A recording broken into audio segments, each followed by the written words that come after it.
पति के मरने के बाद बूढ़ी अम्मा अपने बेटे बहू के साथ ही रहती थी।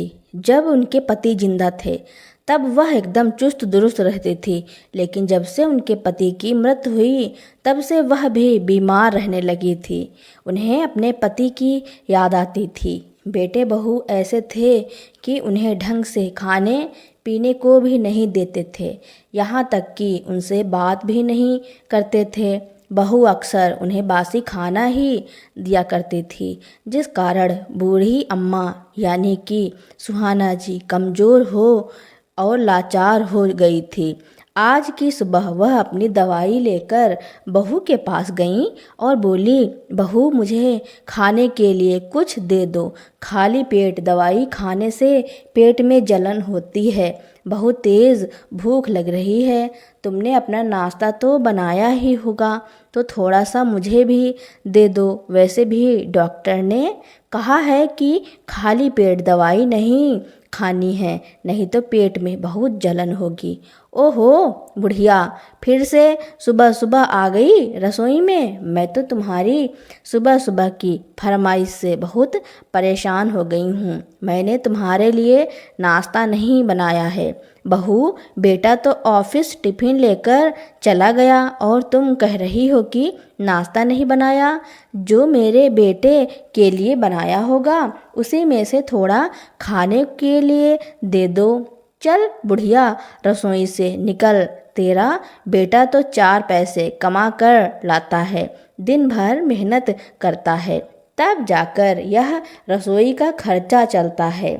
तू क्या करती है? घर में पड़ी रहती है और तुझे गरम गरम सब्जी रोटी खिलाऊंगी। चल निकल इधर से। इतना कहकर बहू अपनी बूढ़ी सास को रसोई से बाहर हाथ पकड़कर जाने के लिए धक्का दे देती है। सुहाना जी के शरीर में इतनी ताकत नहीं है कि वह बहू के धक्के को झेल सके।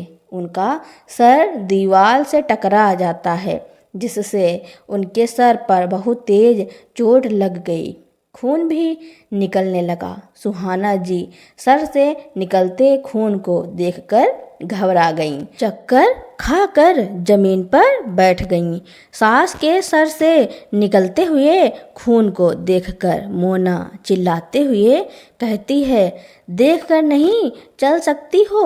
आंखें हैं या बटन यहाँ वहाँ घर में टकराती रहती हो? एक जगह ढंग से बैठा कर नहीं रहा जाता? उठो, यहाँ से अपने कमरे में जाओ और हाँ, पोछा लेकर यह रसोई साफ भी करती जाना। बहू, मुझे इतनी तेज चोट लगी है और मुझे रसोई साफ करने की पड़ी है। मेरी आँखों के सामने अंधेरा छा गया, कुछ दिखाई नहीं दे रहा। अंधी बुढ़िया, तुझे पहले भी कहाँ दिखाई देता था? पहले भी यहाँ वहाँ टकरा जाती थी और आज तो तूने अपना सर ही फोड़ लिया। ऐसे तो रोज़ ही गिरती पड़ती रहती है, कब तक तुझे देखकर संभालती रहूं? अब खुद ही उठ जा और अपने कमरे में जा। बहू की बातों को सुनकर सुहाना जी का दिल रो रहा है कि हे भगवान, मेरे पति के साथ मुझे भी इस धरती से उठा लिया होता तो अच्छा होता। कम से कम यह दिन तो नहीं देखना पड़ता। अब तो मुझे बुढ़ापे की ज़िंदगी काटनी बड़ी मुश्किल लग रही है। मुझे ऐसी बहू मिली है जिसने मेरा जीवन नर्क बना दिया है। बेटा भी बीवी के पल्लू से बंधा हुआ है, मेरी एक बात नहीं सुनता है। जैसे उसकी पत्नी कहती है वैसा ही करता है। मेरा तो अब इस दुनिया में कोई नहीं है, तो क्यों मुझे ज़बरदस्ती धरती का बोझ बनाया है? भगवान, मुझे उठा लो इस धरती से। मुझे अब और नहीं रहना इस पर। मोना अपना चाय नाश्ता लेकर कमरे में जाकर चाय नाश्ता कर लेती है, लेकिन अपनी सासू माँ को कुछ भी नहीं देती। बहुत देर तक सुहाना जी सर को पकड़कर सोफे पर बैठी रही, लेकिन मजाल है कि बहू ने अपनी सास के सर पर कुछ मलहम भी लगाया हो थोड़ी देर बाद सुहाना जी रसोई की चौखट से उठकर अपने कमरे में आकर बैठ गईं। नाश्ता करने के बाद बहू अपनी सास के कमरे में आती है और बासी रोटी सुहाना जी की तरफ फेंकते हुए कहती है, ले बुढ़िया यह खा ले। उसके बाद रसोई में बर्तनों का ढेर लगा हुआ है, जाकर कुछ काम धाम भी देख ले। पूरे दिन बीमारी का बहाना करके अपने कमरे में बैठी रहती हैं। बहू, यह तो वही रोटी है जिसको सुबह बेटा बाहर कुत्ते को डालने के लिए जा रहा था, लेकिन तुमने वापस रखवा ली थी। मैंने सुना था बेटा कह रहा था कि यह बासी रोटी है। आँखों से तो दिखाई नहीं देता है, यहाँ वहाँ टकराती रहती हो, लेकिन कान तो तुम्हारे बहुत तेज चलते हैं। हम क्या बात करते हैं क्या नहीं सब तुम्हें पता होता है। बासी है तो क्या हुआ, जब कुत्ता खा सकता है तो तुम नहीं खा सकती क्या? चुपचाप से रोटी खाओ और घर के बर्तन साफ करो। तुम्हें घर में एक कमरा दे रखा है, सुबह शाम खाने के लिए दे रहे हैं, यही एहसान मानो मेरा। अगर घर के काम करती रहोगी तो घर में रखेंगे, वरना निकाल कर फेंक देंगे। कहीं रहने की जगह भी नहीं मिलेगी। अगर इस घर में रहना चाहती हो तो काम तो करना ही पड़ेगा। इतना कहकर मोना अपने कमरे में जाकर फ़ोन चलाने लगी। बहू के व्यवहार से सुहाना जी बहुत दुखी हो गईं। आँखों से आंसू बह रहे हैं। हे भगवान, मैंने भी क्या किस्मत पाई है जो मुझे ऐसे बेटा बहू मिले। क्या नहीं किया था मैंने अपने बेटे के लिए। पति की छोटी सी नौकरी में बेटे को हद से ज़्यादा पढ़ाया लिखाया, सारे खर्चों में कटौती की, जिससे मेरा बेटा अच्छे से पढ़ लिख जाए, एक अच्छी नौकरी करने लगे। उसके पहनने ओढ़ने से लेकर खाने पीने तक मैं किसी चीज़ की कमी नहीं रखी थी। अपने खाने में कटौती कर लेते थे। बेटे के लिए घी दूध दही की कमी नहीं होने दी थी। पढ़ाई के लिए जितने भी पैसों की ज़रूरत होती थी, मेरे पति छोटी सी नौकरी से सारे पैसे उसको दे देते थे। सिर्फ दाल रोटी खाने लायक पैसे हमारे पास बचते थे। 2-2 साल निकल जाते थे। हम दोनों पति पत्नी एक नया कपड़ा नहीं खरीदते थे, क्योंकि हमारी इच्छा थी कि अपने बेटे को हम खूब पढ़ाएंगे, जिससे वह अच्छी नौकरी करेगा और खूब पैसे कमाएगा। अच्छी पढ़ाई और नौकरी के चक्कर में शायद हम कहीं ना कहीं हमारे ही संस्कारों में कमी रह गई होगी। तभी तो आज बेटा पढ़ लिख तो जरूर गया और एक अच्छी नौकरी भी कर रहा है, खूब पैसे भी कमा रहा है। घर में पैसों की कमी नहीं है, लेकिन उसे अपने माँ बाप की कदर नहीं है। कैसे बीमारी में मेरे पति इस दुनिया को छोड़कर चले गए, क्योंकि घर में पैसा होते हुए भी बेटे ने अपने बूढ़े पिता का इलाज नहीं कराया था। काश मेरे पति का समय रहते इलाज हो पाता तो आज वह मेरे साथ इस दुनिया में होते। टीवी ही तो हुई थी, उसका तो अब सरकार ने पक्का इलाज भी बता दिया है और उसके लिए तो ज़्यादा पैसे भी खर्च नहीं होते हैं। लेकिन बेटे को हमारे ऊपर 2-4 हज़ार रुपए भी खर्च करना बड़ा मुश्किल लगता था। जिस बेटे के ऊपर हमने अपनी ज़िंदगी और नौकरी दोनों निछावर कर दी, वही बेटा अपने बूढ़े माता पिता के लिए अपनी एक फूटी कौड़ी तक खर्च नहीं करना चाहता है। अपने पति की तस्वीर को निकालकर सुहाना जी फूट फूट कर रोती हैं। कितनी मुश्किल से पैसा जोड़ हम दोनों ने इस घर को बनाया था। 50 साल में जाकर इस घर को बनवा पाए थे, लेकिन बेचारे मेरे पति इस घर में ज़्यादा समय रह ही नहीं पाए। मात्र 2 साल बाद ही इस दुनिया को छोड़कर चले गए। मुझे वह दिन आज भी याद है जब आधी रात को मेरे पति को खून की उल्टियाँ हुई थी और मैं घबराकर बहू बेटे के कमरे में गई तो बेटा बहू कमरे से चिल्लाते हुए आए और बोले, रात के 12 बजे बहू बेटे के कमरे का दरवाज़ा पीट रही हो। ऐसी क्या आफत आन पड़ी थी जो इतना घबरा कर दरवाज़ा पीट रही हो? सुकून से सोने भी नहीं देती हो। घर में आधी रात को भूत बनकर आत्मा की तरह इधर उधर भटकती रहती हो। अगर तुम्हारे यही हाल रहे तो तुम दोनों बूढ़े बुढ़िया को वृद्धाश्रम छोड़ आएंगे।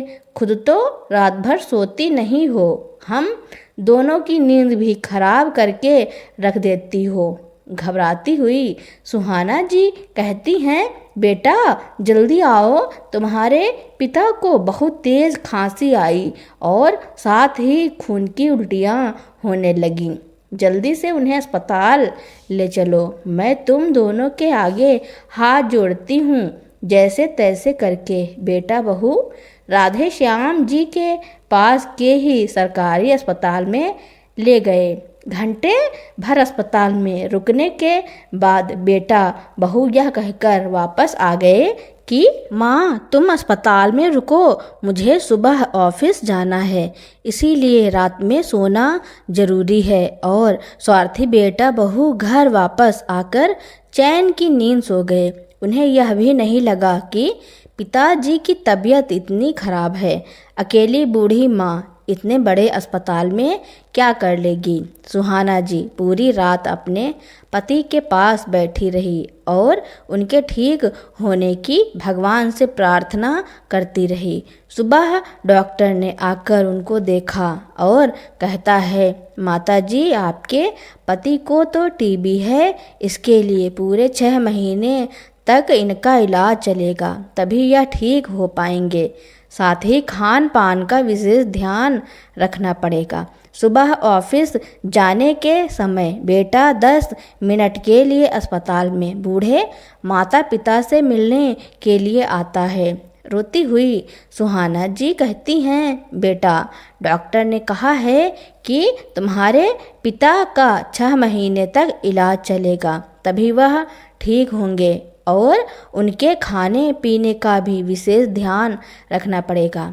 बेटा अपनी माँ की बात को अधूरा सुनकर ही कहता है, मुझे ऑफिस के लिए लेट हो रहा है, तुम दवाई लेकर घर चली जाना। 100 रुपये सुहाना जी के हाथ में थमाकर कार में बैठकर ऑफिस निकल जाता है। सुहाना जी कभी जाते हुए बेटे को देखती तो कभी हाथ में थमे हुए रुपयों को। समझ में नहीं आ रहा है बेटा इलाज के लिए पैसे देकर गया है या फिर यह कहकर गया है कि 100 रुपये से ऑटो करके घर चली जाओ, इलाज कराने की कोई ज़रूरत नहीं है। बेटे के व्यवहार से सुहाना जी बहुत हैरान है। 100 रुपये में क्या होता है? आज वो मेरे हाथ में 100 रुपये देकर नहीं गया, बल्कि अपने पिता की मौत की पर्ची रख कर गया है। उसे कोई फर्क नहीं पड़ता मेरे पति जिए या मरे, इतना तो सुहाना जी को समझ में आ गया था। थोड़ी बहुत दवाइयाँ लेकर सुहाना जी पति को लेकर घर आ गईं। बेटे बहू ने अपने पिता का बिल्कुल भी ध्यान नहीं रखा, ना ही वो उनकी दवाइयों पर पैसा खर्च करते, ना ही खाने पीने पर। एक दिन सुहाना जी ने बेटे बहू से कहा भी तो बहू चिल्लाते हुए कहने लगी, अब बुढ़े के ऊपर हम इतने पैसे खर्च क्यों करें, जितनी उम्र जीनी थी जी लिया, अब बुढ़ापे में ज़्यादा जी कर भी क्या करेगा, क्या ही रह गया है देखने के लिए, सब तो देख लिया, अब जिंदगी जी ली है अपनी, अगर मर भी जाएंगे तो कौन सा ज़्यादा फर्क पड़ जाएगा। बुढ़े के ऊपर हम फालतू के पैसे खर्च क्यों करें। बहू की बात सुनकर अपने पति के लिए सुहाना जी बहू बेटे से लड़ने के लिए भी तैयार हो गईं कि बेटा, तुम्हारे पिता जी के जो थोड़े बहुत पेंशन के पैसे मिलते हैं, अब वह मुझे चाहिए, जिससे मैं अपने पति का ठीक से इलाज करा सकूं। अगर तुम दोनों मेरे पति का इलाज नहीं कराओगे तो उनके पेंशन के पैसे मुझे दे दो, मैं अपने पति का इलाज कराऊंगी। सुहाना जी नाराज़ होती हुई कहती हैं, बुढ़िया बड़े तेवर दिखा रही है, खुद तो कब्र में पैर लटके हुए हैं और हमसे लड़ने के लिए तैयार हैं। ए बुढ़िया, हम तुम्हें एक पैसा भी नहीं देंगे। अगर हम तुम्हारा पेंशन का पैसा लेते हैं तो इस घर में रखते हैं, तुम्हें तो 2 वक्त का खाना खिलाते हैं, घर का राशन पानी आता है, कुछ फोकट में नहीं रखते हैं। सुहाना जी गुस्साते हुए कहती हैं, बहू, अगर तुम हमारे पेंशन के पैसे नहीं दोगी तो मुझे दूसरा तरीका अपनाना पड़ेगा। तुम्हारे दूसरे तरीके से क्या मतलब है बुढ़िया? मुझे धमकी दे रही है। बहू के हाथ में बेलन था, फेंक कर सुहाना जी के सर पर मारती है, जिससे उनके सर पर बहुत तेज चोट लग जाती है। बहू के व्यवहार को देखकर सुहाना जी बहुत दुखी हैं। बेटा भी पास में ही बैठा है, कुछ नहीं कहता। अपने अपमान का घूंट पीकर वह यह कहकर कमरे में चली गई कि कुछ भी हो जाए वह अपने पेंशन के पैसे लेकर रहेंगी और अपने पति का इलाज कराएंगी। बहू बेटे के व्यवहार को बहुत दिनों से राधे श्याम भी देख रहे थे।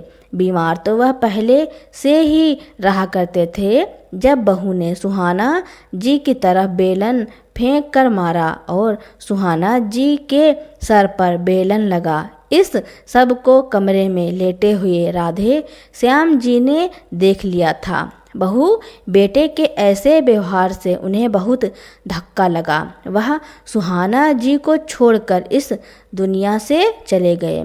सुहाना जी का रो रो कर बुरा हाल है, लेकिन बहू बेटे की आंखों से एक आंसू भी नहीं आया, बल्कि बहू तो अपनी सास को ताना मारते हुए कहने लगी, ले बुढ़िया, तू जिसके लिए लड़ रही थी कि पेंशन लेगी, वही तुझे छोड़कर चला गया। अब तू पेंशन किसके लिए लेगी? सुहाना जी अपने अतीत को याद कर रही होती हैं कि तभी उन्हें बहू की कड़क आवाज़ सुनाई देती है, ए बुढ़िया, तू अभी तक अपने कमरे में ही सर पकड़कर बैठी है। मैंने कहा था रोटी खाकर जल्दी से रसोई के बर्तन साफ कर दे।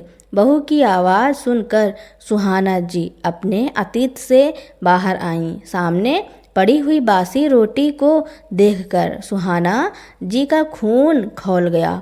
उन रोटी को उठाकर सुहाना जी ने बाहर कुत्ते को डाल दिया। उनसे वह बासी रोटी खाई नहीं गई। भले ही पेट में भूख के मारे आंतें सूख रही हों, लेकिन सुहाना जी से अपमान की वह रोटी नहीं खाई जा रही थी। क्या मेरी इज्जत इस घर में एक कुत्ते के जितनी भी नहीं है? बहुत हो गया। मेरे पति को गए हुए साल भर गुजर गए हैं। पति के जाने के बाद मेरे हालात बद से बदतर हो गए हैं। पति के गम से उबर भी नहीं पाई थी कि बहू बेटे मेरे साथ अत्याचार पर उतर आए। भूखों मरने लगे। कल ही बेटे से दवाई लाने के लिए कहा था।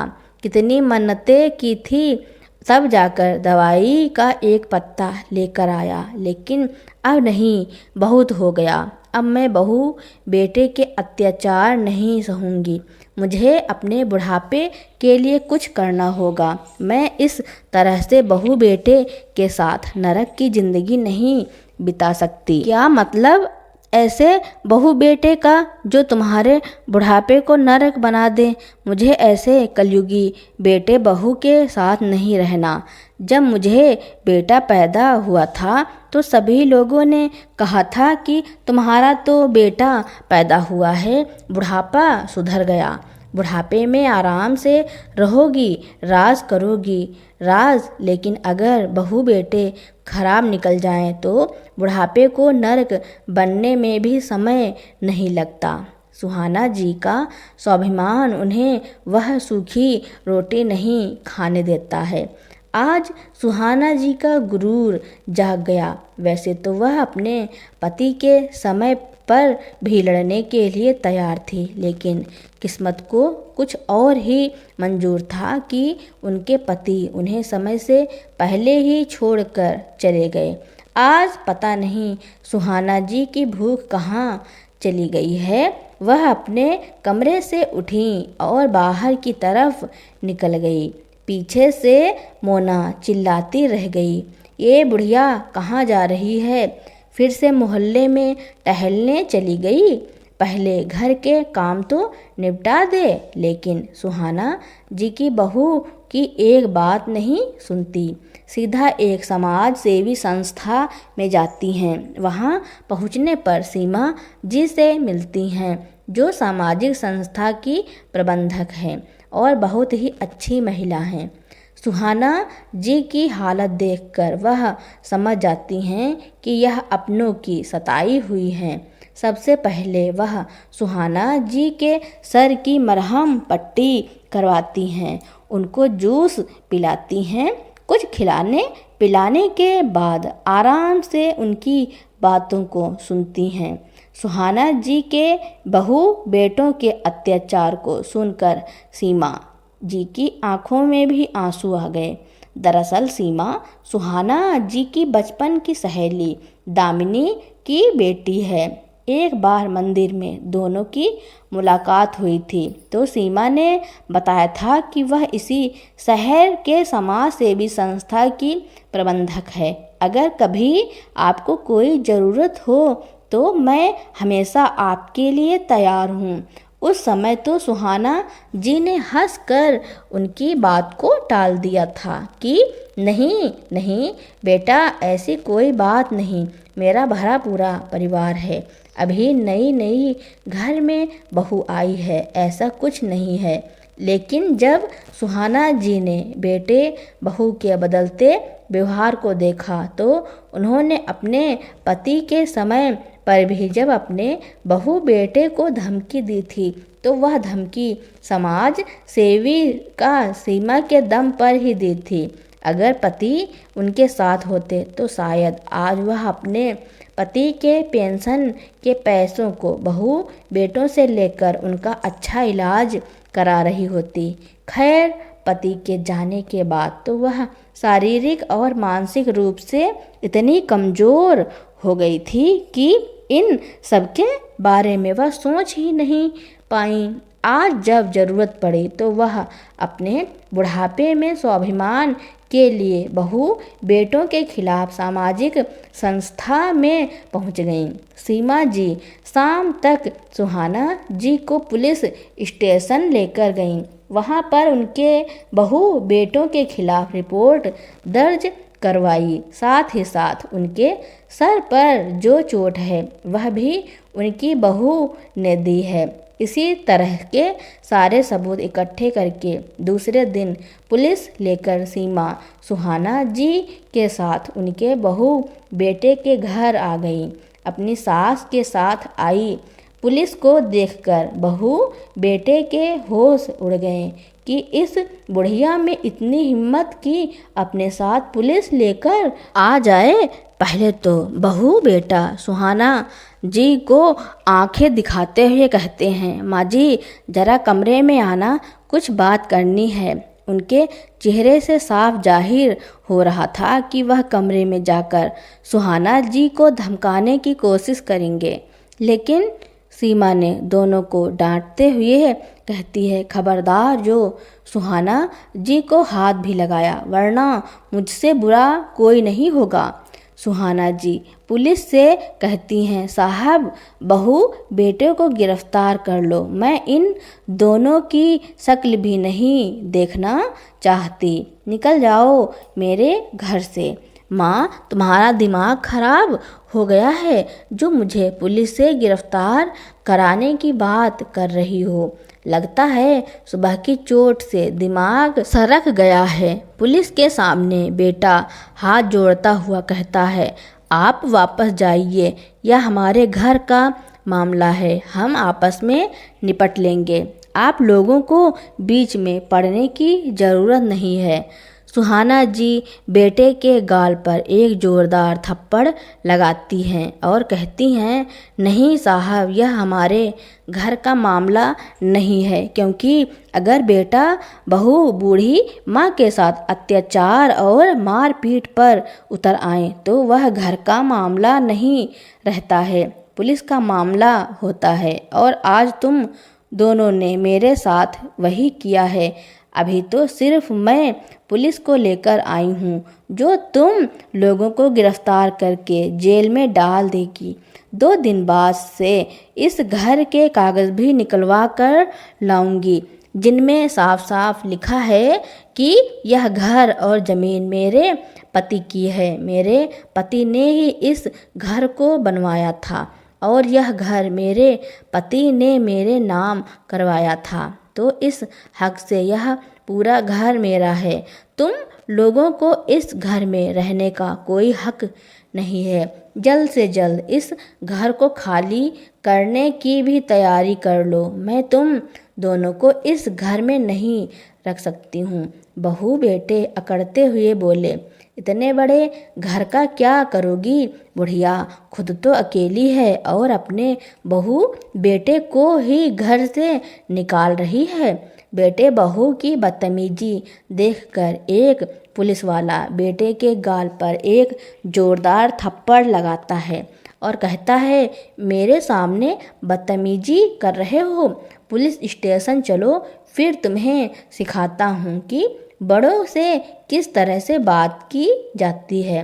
सुहाना जी कहती हैं, मैं कुछ भी करूं इस घर में तुम्हें इससे क्या लेना देना। मैं गली के आवारा जानवरों को अपने घर में रख लूँगी, लेकिन तुम्हें नहीं रखूँगी।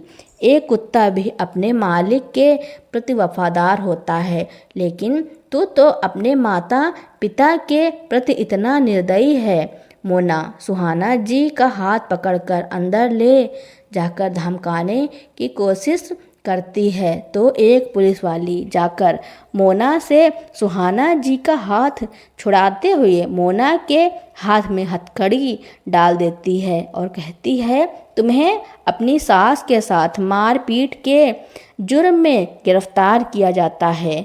जब बहू बेटे को समझ में आ जाता है कि सच में पुलिस उन्हें ले जाकर जेल में डाल देगी, तुरंत ही दोनों गिरगिट की तरह रंग बदलते हैं हुए सुहाना जी के पैर में गिर जाते हैं और कहते हैं, माँ माफ़ कर दो, हम आपके बच्चे हैं, बच्चों से ही गलतियाँ होती हैं, आगे से कभी कोई गलती नहीं करेंगे, मुझे जेल जाने से बचा लो। सुहाना जी पीछे हटती हुई कहती हैं, तुम्हारे जैसे बच्चे से तो अच्छा है कि हम बिना औलाद के ही रहें तो ज़्यादा सुखी रहेंगे। साहब, इन दोनों को मेरी नज़रों से दूर ले जाओ, मैं इनके चेहरे भी नहीं देखना चाहती। इन दोनों की वजह से मैंने अपने पति को खोया है। बेटे बहू अपनी माँ की हिम्मत को देखकर दंग हैं कि बुढ़िया, मैं इतनी हिम्मत कहाँ से आई है। लेकिन आज सुहाना जी ने अपने बेटे बहू की अकल ठिकाने लगा दी। दोनों को पुलिस गिरफ्तार करके ले गई।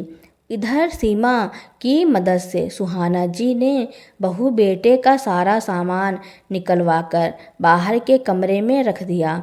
अपना पूरा घर खाली करा लिया। जो उनके पति का खरीदा हुआ सामान था वही सिर्फ अपने घर में रखा। आज उन्होंने सीमा की मदद से अपने घर की पूरी साफ सफाई की, रसोई में अपने हाथ से खिचड़ी बनाई और स्वाभिमान के साथ वह खाना खाया। आज उन्हें अपने हाथ से बनाई हुई वह खिचड़ी 56 भोग से कम नहीं लग रही थी, क्योंकि वह अपमान की नहीं बल्कि स्वाभिमान की थी। सीमा सुहाना जी को भरोसा दिलाती हैं कि जब भी आपको किसी भी तरह की ज़रूरत होगी मैं हमेशा आपके साथ हूँ। मैंने आपके लिए एक नौकरानी की व्यवस्था कर दी है जो आपके साथ घर पर रहेगी और आपकी देखभाल करेगी। समय समय पर मैं आपका डॉक्टर से चेकअप भी कराती रहूँगी। और हाँ माँ जी, मेरी एक सहेली का इसी शहर में ट्रांसफ़र हुआ है, वह घर किराए पर ढूंढ रही है। मैं उसे आपका घर बता सकती हूँ क्या? आपको किराया भी मिलेगा और उनके 2 छोटे छोटे बच्चे हैं, तो आपका मन भी लगा रहेगा। ठीक है बेटा, वैसे भी मैं सोच रही थी कि इस घर को किराए पर उठाने के लिए, क्योंकि मेरे लिए तो 2 कमरे ही पर्याप्त हैं। कुछ दिनों में अपने हाथ से बनाई हुई स्वाभिमान की रोटी खाने से सुहाना जी ठीक हो गईं। अब वह अपनी ज़िंदगी अच्छे से बिताती थी। जो किराएदार सीमा उनके लिए लेकर आई थी उसी से कुछ पैसे आ जाते थे और पेंशन तो पहले से ही आती थी। इस कारण उनकी ज़िंदगी में पैसों की कोई दिक्कत ही नहीं थी। तो दोस्तों, सीमा जी ने सुहाना जी के लिए जो किया उसके बारे में आपका क्या कहना है और यह कहानी आपको कैसी लगी कमेंट में ज़रूर लिखना। मेरी स्टोरी सुनने के लिए आपका बहुत बहुत धन्यवाद। ऐसी ही इंटरेस्टिंग स्टोरियाँ सुनने के लिए मेरे चैनल को लाइक, कमेंट, शेयर, सब्सक्राइब एवं बेल आइकन का बटन दबाना ना भूलना, ताकि मेरी नई नई स्टोरियाँ आप तक पहले ही पहुँचती रहें।